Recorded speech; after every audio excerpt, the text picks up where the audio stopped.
தமிழகத்தில் வருகிற 1ஆம் தேதி முதல் மதுபானங்களின் விலை அதிகரித்து விற்பனை செய்யப்படும் என டாஸ்மாக் நிர்வாகம் தெரிவித்துள்ளது. வீட்டுக்கு வர வேண்டிய வருமானம் வருவதில்லை, பிள்ளைகள் படிக்க முடியவில்லை, வீட்டு வாடகை கட்ட முடியல, சாப்பாடு வாங்க முடியல, துணி வாங்க முடியல, வாழ முடியவில்லை. எல்லா துறையிலும் வீழ்ச்சியை நோக்கி போகிக் கொண்டிருக்கக்கூடிய இந்த தமிழ்நாடு ஒரே ஒரு துறையில மட்டும் வளர்ச்சி. அது எது? டாஸ்மாக். இன்று தமிழ்நாட்டுடைய வருமானம் 36,000 கோடி. இந்தியாவிலேயே அதிகமாக இளம் விதவைகள் இருக்கக்கூடிய மாநிலமாக தமிழ்நாடு மாறிக்கொண்டிருக்கிறது. இளம் விதவைகள் நிச்சயமாக உறுதியாக நான் சொல்றேன், நிச்சயமா அதை செய்வோம். திமுகவுடைய முதல் கையெழுத்து மதுவிலக்கிற்கான கையெழுத்தாகத்தான் தலைவருடைய முதல் கையெழுத்து.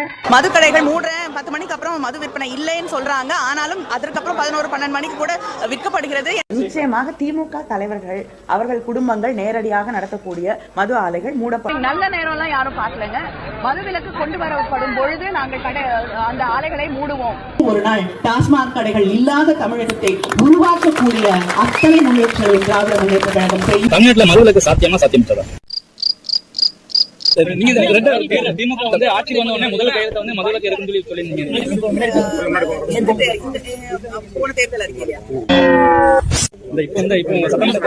சட்டமன்ற தேர்தல் அறிக்கையில